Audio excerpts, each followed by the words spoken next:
चलिए आज का पाठ शुरू करते हैं। करण कारण प्रभ एक हुए, दूसर नहीं कोई, नानक तिसु बलिहारिणी, जली थली मही अली सोई।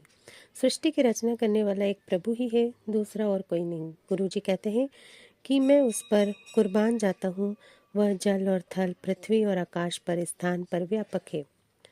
प्रभु असटपदी, प्रभु आप करने की और दूसरों से कराने की सामर्थ्य रखते हैं। जो से अच्छा लगता है वही होता है। क्षण में बनाकर तोड़ने वाला है, उसका अंत और पारावार कोई नहीं। हुक्म में रचकर आश्रय के बिना रखता है, हुक्म से ही पैदा होता है और हुक्म में ही समा जाता है। हुक्म से ही अच्छे और नीचे व्यवहार करता है, हुक्म से ही अनेकों प्रकार के रंग है। वह रचना रच कर अपनी महिमा देखता है। हे नानक, वह सब में बसा हुआ है। यदि प्रभु को भावे तो मनुष्य मुक्ति पाता है, प्रभु को भावे तो पत्थरों को तार देता है। प्रभु को भावे तो श्वासों के बिना रख लेता है, प्रभु को भावे तो जीव हरिगुण उचारता है। प्रभु को भावे तो पापियों को तार देता है, स्वयं करता है और स्वयं ही विचारता है। लोक परलोक दोनों का स्वयं मालिक है। संसार रचना का खेल खेल पर कर प्रभु प्रसन्न होता है। जो अच्छा लगता है वही करवाता है। हे नानक, और कोई नजर नहीं आता। बताइए मनुष्य से और क्या हो सकता है। जो उसे भाता वही कराता है। प्राणी के वश में हो तो वह स्वयं अपने लिए सब कुछ समेट ले। प्रभु वही करता है जो उसे उचित लगता है। वह जीव बिना समझे विषय विकारों से प्रीति करता है। जो जानता हो तो अपने आप ही बच जाए। भ्रम में मूल दशों दिशाओं में भटकता है, क्षण में चारों दिशाओं में घुमाता है। दया करके जिसे अपनी भक्ति दे, गुरु जी का कहना है कि वह पुरुष नाम स्मरण से ही जुड़े रहते हैं। क्षण में ही नीच कीट को राज्य दे देता है। परमेश्वर गरीबों को ऊंचा करने वाला है। जिसका कुछ भी नजर नहीं आता उसे झट से दशों दिशाओं में प्रकट कर देता है।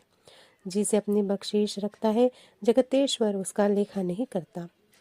जीव आत्मा और शरीर सब इसकी पूंजी है। हर शरीर में पूर्ण ब्रह्म का प्रकाश है। उसने अपनी बढ़त स्वयं बनाई है। नानक जी का कथन है कि प्रभु की ऐसी महिमा को देखकर मैं जीता हूँ। इस जीव की ताकत इसके हाथ नहीं है। करने कराने वाला सबका मालिक प्रभु ही है। वह जीव विचारा तो मात्र आज्ञा मानने वाला है। जो उसे भाता है वही फिर होता है। यह जीव कभी ऊंची और कभी नीची दशा में बसता है। कभी शोक में और कभी खुशी आनंद में बसता है। कभी इसका व्यवहार निंदा सोच विचारना है, कभी ऊंचे आकाश में और कभी पाताल में जाना है। कभी ब्रह्म का विचार करने वाला बनता है। नानक जी का कथन है कि वह स्वयं मिलाने वाला है। यह जीव माया के विहार में बहुत तरह के नाच न करता है। कभी दिन रात सोता रहता है, कभी महाक्रोध डरावना बनता है, कभी सबकी चरण धूलि बनता है। कभी बड़ा राज बन बैठता है अपने अहंकार के कारण, कभी भिखारी बन जाता है, कभी निंदा में लग जाता है, कभी अच्छा कहलाने लग जाता है। जैसे प्रभु रखता है उसी तरह रहता है। गुरु की कृपा के कारण नानक सच्ची वार्ता कहता है। कभी पंडित बनकर भाषण देता है, कभी चुप धारण करके समाधियां लगाता है, कभी तीर्थों के किनारे जाकर स्नान करता है, कभी सिद्ध साधन होकर मुख से ज्ञान करता है। कभी यह कीड़ा और पतंगा आदि जीव होता है, अर्थात इन योनियों को भोगता है। इस तरह अज्ञानता के कारण पड़ा हुआ अनेक योनियों में भटकता रहता है। स्वांग धारण करने वाले की तरह अनेक रूप धारण करके दिखाता है। जैसे ईश्वर को भाता है वैसे नचाता है। जो प्रभु को भाता है वही होता है। हे नानक, दूसरा और कोई नहीं। सभी कभी यह साधु की संगति प्राप्त करता है, उस स्थान से फिर वापस नहीं आता, क्योंकि इसके अंदर ज्ञान का प्रकाश हो जाता है। उस ज्ञान अवस्था का नाश नहीं होता। जो मन तन करके एक प्रभु के नाम के रंग में रंगे रहते हैं, सदा परमेश्वर के साथ बसते हैं। जैसे जल में जल आ मिलता है, उसी प्रकार ईश्वरीय ज्योति में ज्योति मिलती है। जीव में जन्म मरण के चक्कर खत्म हो जाते हैं और वह विश्राम पा लेता है। हे नानक, ऐसे प्रभु पर सदा बलिहार जाए। सृष्टि रचने में, उसे नष्ट करने में प्रभु समर्थ है। यह सब उसके हुक्म अनुसार ही होता है। परमात्मा जो चाहे वही करता है। वह अनहोनी को होनी कर देने की शक्ति रखता है। अपनी शक्ति में वह वही कुछ कराता है जो उसकी मर्जी हो। कोई दूसरा उसकी बराबरी करने वाला नहीं है। अज्ञानता के कारण जीव माया के भ्रम में फंसता है और चारों दिशाओं में भटकता रहता है। यदि प्रभु की कृपा दृष्टि हो जाए और प्रभु भक्ति में लग जाए तो उसका नाम स्मरण करने में लग जाता है। परमेश्वर जिस पर कृपा करे उसे एक क्षण में निहाल कर देता है। सब किसी का वह मालिक है। यह जीव बेचारा कभी अच्छा सोचता है, कभी मंदा, कभी खुशी में फूला नहीं समाता और कभी गम में दुख मनाता है, और कभी ब्रह्म का विचार करने लग जाता है। परमात्मा जिसे चाहे अपनी सिफत सलाह द्वारा अपने साथ मिला लेता है। जीव कभी धन एकत्रित करने में लगा रहता है, कभी अज्ञानता की नींद में सोया रहता है, कभी अहंकार में आकर अपने आप को बहुत बड़ा मान लेता है, कभी राजा की तरह दान पुण्य करने लग जाता है, कभी भिखमंगों की तरह लोगों से दान लेने लग जाता है। वास्तव में सच्चाई यह है कि प्रभु सर्वशक्तिमान है, वही सब कुछ कराता है। जीव कभी कभी ज्ञानवान उपदेशक बन जाता है, मुक्ति प्राप्त करने के लिए कई तीर्थों पर स्नान करने जाता है। इन सब रोगों से मुक्ति प्राप्त नहीं हो सकती। सब कुछ प्रभु की इच्छानुसार ही होता है। संत संगति में मिलकर बैठने में मनुष्य प्रभु के रंग में रंग जाता है, मन टिका रहता है। इस अवस्था में जीव के हृदय में अपने स्वरूप को ज्ञान हो जाता है और जन्म मरण के चक्कर से छुटकारा पा लेता है। सलोको निमाना मस्कीन सुखी बसता है, जो आपा गवाकर नीचा होकर रहता है। बड़े बड़े अहंकार करने वाला अपने अहंकार में गले रहते हैं। जिसके मन में राज्य का अहंकार है वह नरकीय जीव कुत्ता बनता है। जो यह समझता है कि मैं जवानी वाला हूँ वह गंदगी का कीड़ा होता है। स्वयं को जो कुछ अच्छे कार्यों वाला बनाता है वह जन्मतः मरता हुआ बहुत योनियों में भटकता है। धन और धरती का जो अहंकार करता है वह मूर्ख, अंधा और अज्ञानी है। मेहर करके प्रभु जिसके हृदय में गरीबी बसा देता है। गुरु जी कहते हैं कि मनुष्य यहाँ मुक्ति और आगे सुख पाते हैं। यदि कोई धनवान होकर गर्व करता है, तिनके के समान भी कुछ उसके साथ नहीं जाता। अधिक फौज और मनुष्यों पर जो आशा करता है उसका पल में ही नाश हो जाता है। जो स्वयं को सबसे बलवान जानता है उसका क्षण भर में नाश हो जाता है, अर्थात नष्ट हो जाता है। जैसे रावण को अपने पुत्र मेघनाथ पर गर्व था। 1 लख पूत 1.25 लख नाती, तिस रावण घर दिया न बाती। वह क्षण भर में ही राख हो जाते हैं।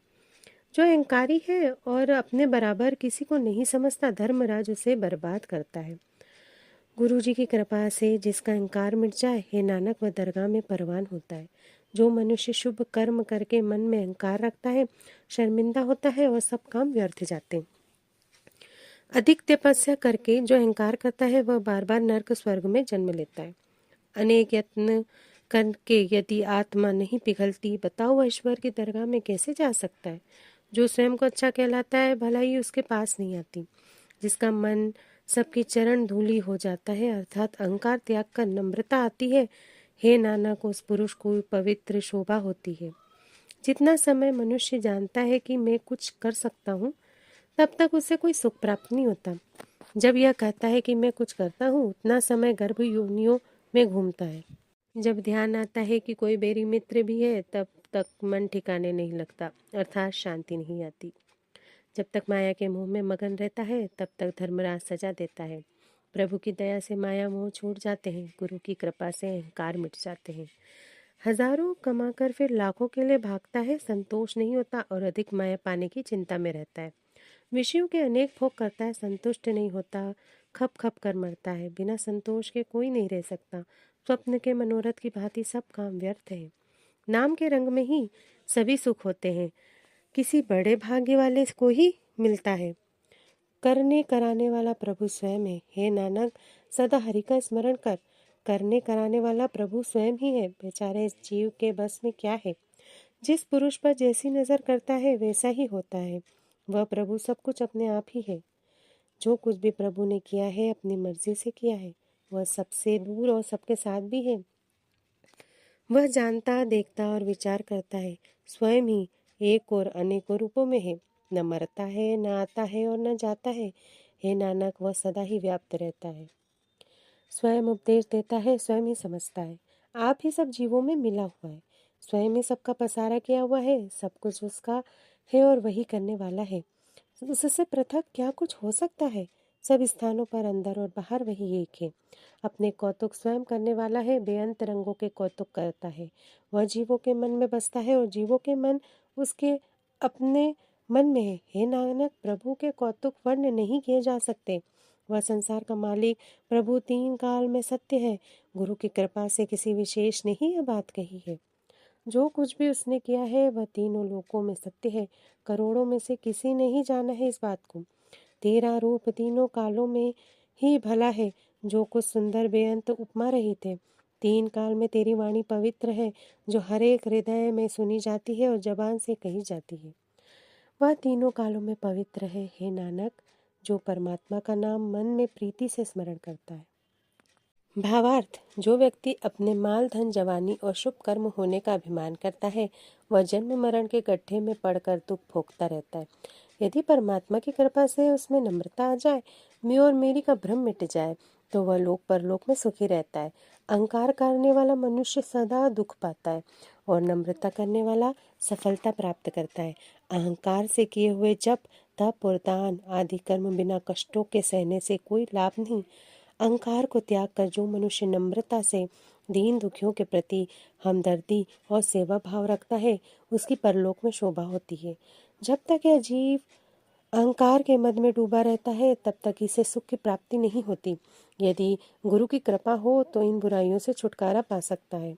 सब कुछ परमात्मा ने अपने बस में जिस तरह वह चाहता है वह जीवों से कराता है। उसकी शक्ति सब में विराजमान है। वह सदा अविनाशी और अचल है। परमेश्वर से भिन्न कोई वस्तु नहीं, वह सब में समा रहा है। उसके कौतुक बेअंत है। वह सब जीवों में बस रहा है और जीव उसके अपने में बस रहे हैं। जैसे पानी में बुलबुला, परमात्मा आप और उसका किया सारा संसार सदा ही सच है। आपका उसका अपना स्वरूप बहुत सुंदर है। उसके नाम की वाणी भी बहुत पवित्र है। जो प्रेम से जपता है और सुनता है उसका कल्याण होता है।